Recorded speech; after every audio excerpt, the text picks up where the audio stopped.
What's good, YouTube? We're back. Lakers got kicked out the playoffs.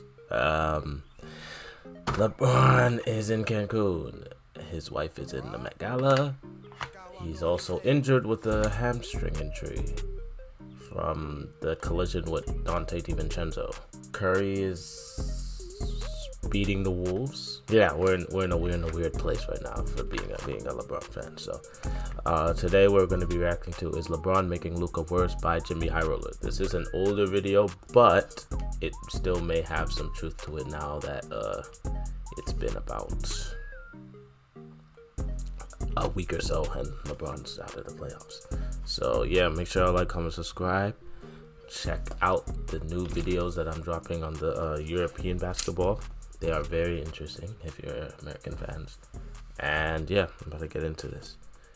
We are now 7 games into the Luka Doncic era in LA. And after getting out to a rough start, things seem to be on the right path for the Lakers and their new superstar.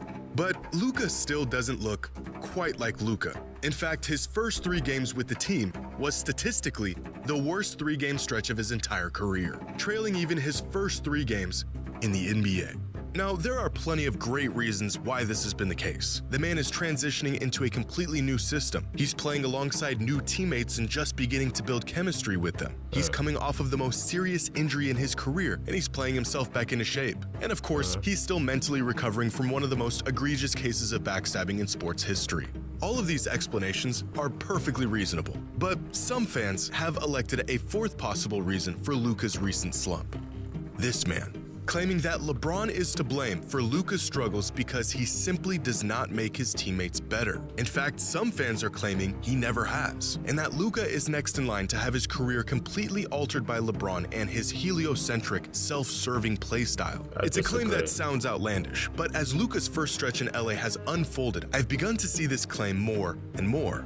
LeBron simply doesn't elevate those around him. And the more I saw it, the more I began to wonder if LeBron is a great teammate or if he is just a great player. A question that led me down a rabbit hole of player testimonies, historic data, and career trajectories to uncover the truth behind if LeBron truly makes his teammates better. Kyrie had the best time of his career playing with him, so I disagree with that statement. Today's video is sponsored. SeatGeek, sponsor, you know how it goes. 10% link in the description. The year is 2007. Dirk Nowitzki is the MVP frontrunner. Steve Jobs just announced the first iPhone. Kevin Durant is still at Texas. And LeBron just dropped a 40-piece on the Pistons. An early masterpiece within his storied career and fuel to the fire both for fans and critics. At this point, the world was well... One thing I will say, you cannot have 2 kings ruling a kingdom. It can only be one. It can only be one. So if there's... It's a lot harder to have 2 stars and manage them at the same time than there is to have 1 star and a lot of really good like role models / players that know their role. But if you know your role as the lead and the other player also knows his role as the lead, then that clash of heads doesn't really work that well. Acclimated to the megastar LeBron was becoming. This kid isn't just good, he may be the best player in the world, but does he make his teammates better? In a Slam article published in March of 2007, the question was already being posed. The verdict at the time? It didn't matter. His teammates weren't good enough to make a difference anyways, and he would need to drop 40 bombs to keep his team alive come the playoffs. Which is exactly what he did a month later when he put together one of the most ridiculous carry jobs the NBA has ever seen, dragging an underwhelming Cavs roster to the NBA Finals. Fast forward 18 years, and LeBron is still really good. And the question of if he truly makes his teammates better is still being asked. The latest evidence suggesting he actually doesn't? A 25-year-old superstar Luka Doncic struggling to adapt to a system centered around a 40-year-old LeBron. Career lows almost across the board in his first stretch with the team. And although there is a list of perfectly good explanations for Luka's struggles, some suggest the real problem is LeBron. We have seen LeBron elevate countless teammates into real championship caliber players. But we've also seen legitimate talent get suppressed and relegated under LeBron's leadership and play style. So, is there any real validity to this argument? And is LeBron James a great teammate or just a great player?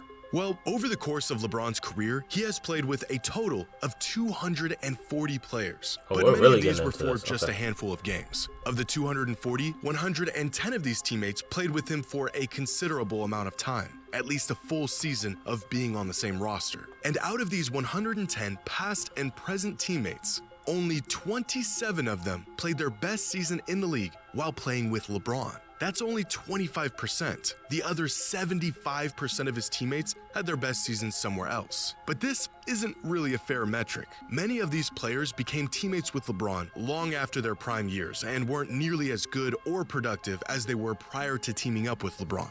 Now, looking at the most notable and longest tenured teammates of LeBron's career, nearly all of them played better or at least had better seasons without LeBron. And most of these players were in their prime when they became teammates, including Dwayne Wade, Chris Bosh, Kevin Love, and Anthony Davis. But this still doesn't address the progression or regression players have once they team up with LeBron. How players played in the season prior to teaming up with LeBron, how they played in the following season with LeBron, and how they played once they were no longer teammates with him. So here is every player that was a teammate of LeBron's for at least a full season's worth of games. 59 players in total, ranging from Avery Bradley and Rashard Lewis to Anthony Davis and Chris Bosh. Now, of the 52 players who played at least a full season in the league before becoming teammates with LeBron, 26 of them saw an increase in their value and impact after teaming up with him. 24 had a decrease in their value and impact, and 2 of them stayed virtually the same. In other words, about half of LeBron's teammates played better, about half of them played worse, and on average, his presence was essentially a net neutral. But this is where it gets really interesting. Of the 45 players who played seasons following their time with LeBron, in cases where he left the team or they did, 34 of them saw a decrease in their value and impact once they were no longer teammates. On average, when players join LeBron, their value pretty much doesn't change. But once they are no longer teammates with LeBron, their value tends to fall off drastically. Why this happens is completely dependent on the situation and the player. It may be due to aging, readjusting to a new system, or probably the massive LeBron-sized void that is left in his departure. According to this data, overall, having LeBron as a teammate produces an overwhelmingly positive result versus not having him as a teammate. Breaking news, I know, right? But it also tells us that generally speaking, LeBron doesn't really make his teammates better. This data is far from perfect, but it tells us a lot about the impact LeBron has had and the role he has played throughout his career. Historically, LeBron has made teams better, but not often do we see players, especially established players, take leaps in their game as his teammate. Oftentimes, his sheer dominance Is that LeBron's issue, though? Come on now. A good player is going to play good whether they're playing with LeBron James, Isaiah Stewart, or Lionel Messi, bro. It doesn't really matter who you're playing with. If you're an elite player, you will make your team good, and that's what LeBron does. He makes his team better. The individuals, though, they got to work on that themselves.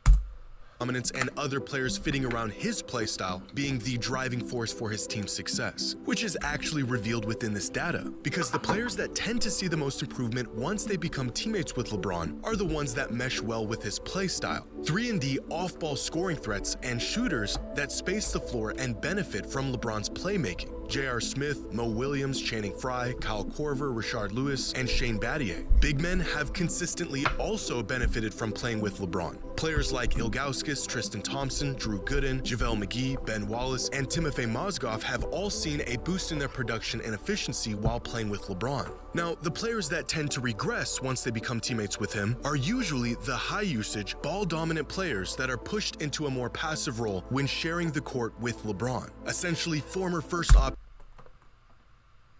This is what I was saying about that two kings thing. That have to adjust to being second or at times even third options on offense, changing their touches, their rhythm, and even when and how they operate on the court. Players like Dwayne Wade, Chris Bosh, Kevin Love, Anthony Davis, Rajon Rondo, Russell Westbrook, and possibly where we might eventually find Luka Doncic. And this is the answer to the age-old question we came here to answer today. For most players, teaming up with LeBron can come with more open looks. It can mean an easier offensive assignment or a role that better suits your play style. With a playmaker as incredible as LeBron is, scoring opportunities can open up in places they never did before, in the form of lobs, skip passes, being rewarded for cutting and moving off the ball, and even being in close proximity to LeBron, granting them access to one of the sharpest minds basketball has ever seen. For the most part, it's the role players, glue guys, spot-up shooters who have benefited greatly from playing with LeBron. For these players, he does in fact make them better and more valuable on the court. As some would put it, LeBron is the ultimate floor raiser. For most of his career, you could give him 7 marginal talents and he would find a way to turn them into a 50-win title contending team. It is a tangible quality that has ultimately been a blessing and, at times, a curse. The blessing is that regardless of who LeBron is playing with, he is the offense. The curse is that regardless of who LeBron is playing with, he's still the offense. And this floor-raising superpower seems to get neutralized the further off the floor it gets. Not for Kyrie. I don't know why he's showing that clip of Kyrie after saying that. And look at Drake. But yeah, no, not for Kyrie. Kyrie played better in his career with LeBron. I know that for a fact. He showed the stat there too. For elite players who are accustomed to running an offense tailor-made for them and their pace and their play style, playing with LeBron is a massive adjustment. The more your game is predicated on operating with the ball in your hands, the less likely playing with LeBron is going to elevate your game. And so it ends up being the best, high-usage, high-profile, ball-dominant players that usually see a slight decline in their production and impact once they become teammates with LeBron. It's Chris Bosh and Kevin Love going from bona fide first options to hyper-efficient third options with a lighter offensive load. It's players like Anthony Davis and Dwayne Wade going from offensive engines to pieces in what inevitably becomes LeBron's offense. In 2018, Kevin Pelton of ESPN used the Shaney projection system to find out if LeBron made his teammates better. And after analyzing 25 different teammates of LeBron from 2014 to 2018, the numbers indicated that only 9 of them met or exceeded their projected impact once teaming up with LeBron. Pelton's final conclusion after conducting his analysis: any team with James must be careful not to invest too many resources on players who are best with the ball in their hands. Instead, the focus should be finding role players whose games will mesh well with LeBron's. And although teaming up with LeBron is a transition that has proven to be purely incompatible for some players, a lighter offensive burden is not necessarily an indicator of regression. In fact, in many cases, sacrificing box score numbers and shot attempts and usage is a sacrifice necessary to win. For every player that was forced to take a backseat and transform their game for the sake of LeBron and the team, there's a I don't know about the way he's wording it. Take a backseat, blah, blah, blah, blah, blah. They were just talking about this the other day. Jimmy knows that Steph Curry is the Batman of their team, and he said that he's the Robin. If the team knows that, then the team's gonna the team's gonna thrive. Steph Curry has been the Batman of the Golden State Warriors his entire career. Well, maybe not in the beginning. Monte Ellis could have been, but when he started shooting threes consistently and breaking records, Steph Curry was the Batman of his team. Everyone knew that. They gave him the ball, and he facilitated the court. Nobody's saying an eye about that. Oh, Curry, if you threw Kyrie to Curry, what would happen? I mean, we all know what would happen. They would start fighting because, first of all, they both play the same position, and that would never work. Second, they're both ball dominant, and they both want the ball in their hands to make the right decision, and that doesn't really work out. Like I said, you can't have 2 kings rule a kingdom. It's usually one, and then there's the prince, and then there's everyone else who comes afterwards. So everything he's saying makes sense, but he's saying it like it's only LeBron that makes his team worse. I feel like almost every team that has a star had one star, and everyone else was just really, really, really good backup dancers. Like, no one's going to raise the conversation of is Scottie Pippen better than Steph Curry, because Steph Curry is the leader of his team and Scottie Pippen wasn't. That conversation will never happen. You have to have leaders against leaders. And improvement in being teammates with LeBron. Because LeBron may or may not make you a better player, but he has perpetually made teams better. And it's a trade-off that most players are ready and willing to make if they want to win. Dwayne Wade said that LeBron is the best teammate you could ever have. Chris Bosh said playing with LeBron was a dream and that the game was easy with him. Kevin Love said LeBron made the game easier for all of us. Anthony Davis said LeBron is the best leader I've ever played with. He makes everyone better. And this is the resounding sentiment of most players that have played with LeBron. He is the best player in the world and an even better teammate. LeBron put me in a position to succeed. He's a great teammate. He's a great teammate. He made the game easier for all of us. LeBron is the ultimate teammate. LeBron makes the right play every time. He is an incredible teammate. The numbers and data may get us closer to an objective truth behind this question, but it's the personal testimonies from teammates themselves that, to me, speak louder than anything. And all of this information that we gather here today gives us a small glimpse at where this duo may end up and the sacrifices that will be necessary if they want to tap into their full potential of what they can be as teammates. For 2 decades, LeBron has been the centerpiece to every roster he's ever been on. This is what I was just about to say. LeBron has been literally the leader of his team for 2 decades. The leader, the main role, the main scorer. Get the ball in his hands and don't give it to anybody else. On every single team that he's played for 2 decades. This might be the first time in his life that he has to play the second role. Maybe. We still have to see. 240 teammates over the course of 22 years, all of them fitting around him. But at the age of 40, it might be time to pass the torch to a player who is ready to fill a role only LeBron once could. LeBron and Luka may be able to coexist just as they are without compromising their games. But if history has shown us anything, regardless of the talent available, and especially if the talent available is extraordinary, in order to be great, someone has to be willing to recalibrate their game in exchange for winning and what's best for those around them. A sacrifice that many great players have made for LeBron, and one that he may soon have to make for his teammate. It's a curious case. Lord knows if he's going to play again anyway, LeBron. Another game in the league. Who knows? But this is it. That was a good video. It broke down stuff that I really never really put into perspective until now, which is factual. Everything that he said in there is true.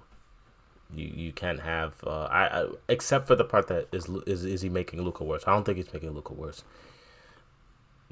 I'm seeing what's going on after seeing the playoffs. Luka had the ball in his hands more than LeBron had the ball in his hands, and they still ended up losing. They lost because of JJ Redick. I'm not going to put that on LeBron or Luka. They lost because JJ Redick didn't start Jackson Hayes and had Max Kleber play for the first time since for the first time since 2024. Like, yo, I can't believe what I was seeing. Yeah, that playoff was embarrassing. There wasn't good enough switches. We have once again, Lakers don't have a center. The thing that has been happening since they won the chip in COVID with Dwight Howard. the same issue has been going on for almost 5 years now, and we have not found a solution for it. I'm saying I'm a Bron fan, not a Lakers fan, but I have to support the Lakers because Bron's on it. But, yeah. Make sure you like, comment, subscribe. Great video. Let me know if there's another JxmyHighroller video that I skipped and missed out on, or if there's another video in general that I should react to. And I'm going to catch y'all in the next one. Also, if you stayed this long, which you probably did, most people clicked off, there is a golf video coming soon, I believe, on this channel.